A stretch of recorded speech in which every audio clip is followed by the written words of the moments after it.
Behind every ethical dilemma lies the same set of questions. Let's find out what they are.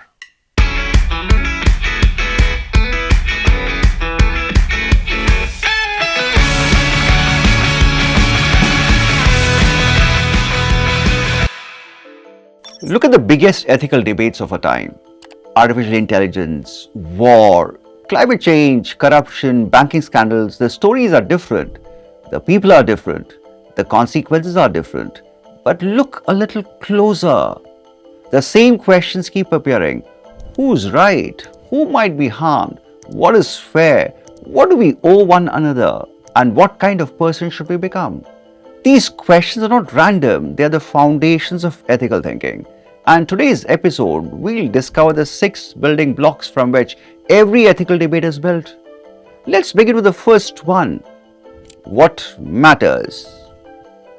If you ask a bunch of students, why is cheating wrong? One will say because it's dishonest. Other will say because it erodes trust. The third will say because it's unfair to those who play by rules. 3 different answers. But notice something. Each answer begins with something the person believes is important. For one, it's honesty. For the other, it's trust. For the third, it's fairness. These are the things we consider worth protecting. In ethics, we call them values. Values answer the first question in ethical thinking. What matters? Freedom is a value. Security is a value. Compassion is a value. Human dignity is value. They tell us what deserves protection before we decide what should be done. Values give direction to our choices. They shape what we notice, what we care about, and what we believe deserves protection. A government that values security will pay attention to threats. A journalist who values truth will seek to uncover facts. A public servant who values integrity will resist acting dishonestly.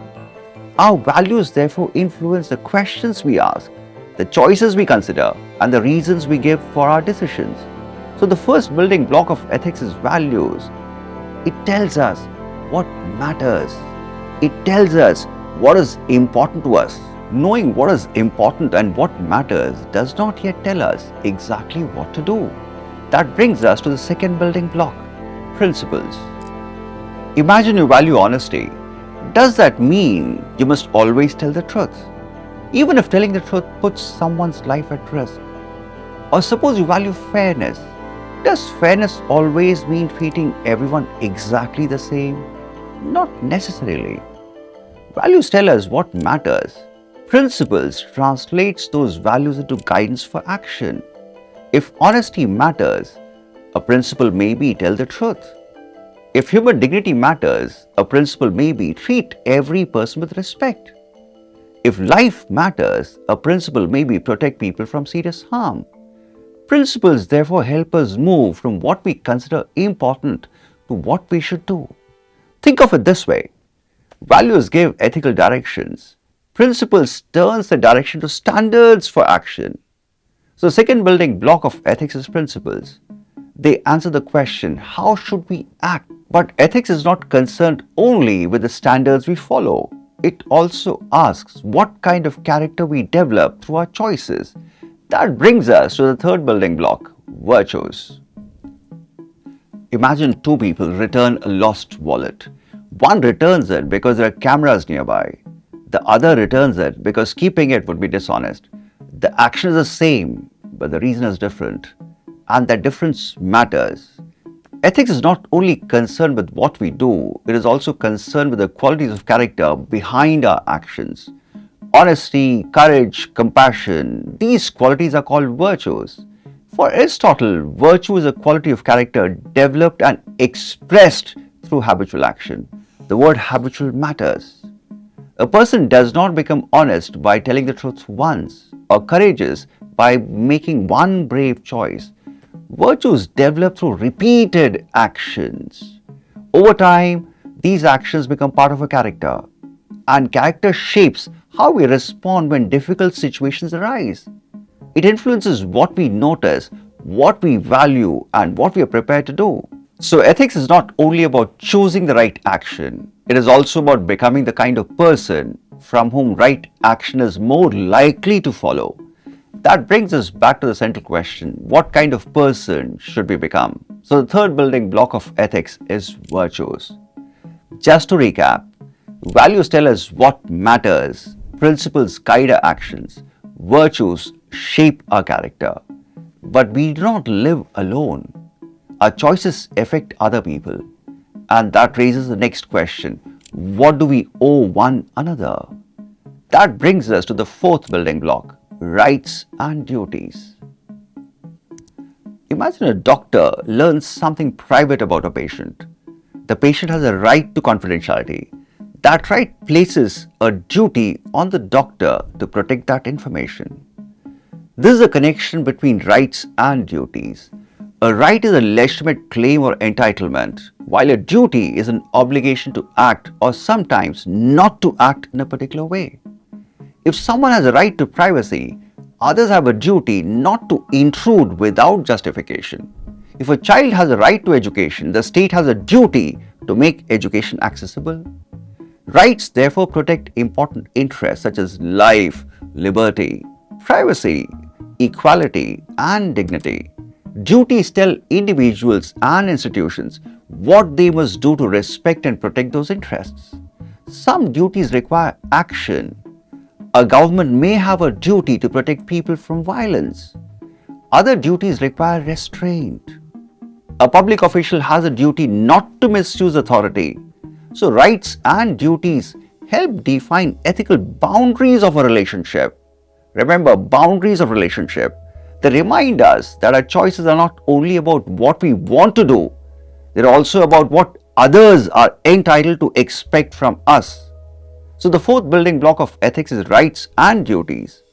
But even when we recognize rights and understand our duties, we must still ask another question: what happens because of our actions? That brings us to the fifth building block: consequences. Imagine government introduces a welfare program to help people living in poverty. Its intention is good. But suppose the application process is so difficult that many people who need support are unable to receive it. A good intention alone is not enough to make a decision ethical. Actions have consequences. They may create benefits. They may cause harm. They may affect people immediately or shape their lives years later. Ethical thinking therefore requires us to look beyond what our action intends and examine what follows from it. Who benefits? Who is harmed? How serious is the harm? Can it be reversed? And are the benefits worth the cost? Consider a development project. It may generate employment, improve transport, and support economic growth, but it may also displace communities, damage environment, and impose costs on people who receive little of the benefit.